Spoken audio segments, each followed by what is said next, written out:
Бул чийин эмнени билдирет деген бизге суроо берилди. Азыр бул жерде сүрөттү карасак, бизге жол көрсөтүлүп атат. Анан жолдун ортосунда тегерек чийин турат. Ичинде 50 деген сан бар. Чийинди карасаңыздар, ичи ак болуп турат да. Анан ошондо бул эмнени билдирет? Жолдун номериби же башка белгиби дегенде, бул кандай белгиле? Максималдык ылдамдыкка чектөө коюучу, тыюу салуучу белги. 50ден ашпай жүр деген. Анан мындай суроо пайда болот да, эмне үчүн бул белги чекеси ак болуп атат? Негизи тыюу салуучулар кызыл болуш керек эле деген суроо пайда болот. Бул жерде азыр асфальт жолду карасаңыздар көк болуп турат да. Анан асфальт жол ушундай көк болсо, ошо кызыл менен белгини коюп койсо көрүнөбү? Көрүнбөйт. Анда көрүнбөй калат. Ошол себептүү фону көк болгондо сөзсүз түрдө ак менен сызылат.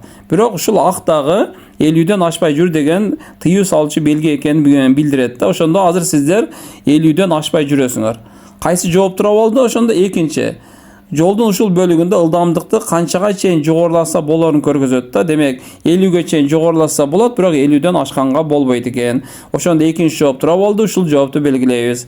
Көңүл бурганыңыздар үчүн чоң рахмат. Урматтуу менин көрүүчүлөрүм, мен катталуучуларым, эгер право алууда экзаменден өтө албай кыйналып жатсаңыздар, анда менде онлайн платный курс бар. Ошол курска катышып экзаменде өтсөңүздөр болот. Эгер катышам десеңиздер, менин шапка профиль астында WhatsApp группанын ссылкасы бар. Же болбосо ошол жерде телефон контакт номер коюлган. Ошого байланышка чыккыла, мен онлайн курс боюнча толук маалыматтарды беремин.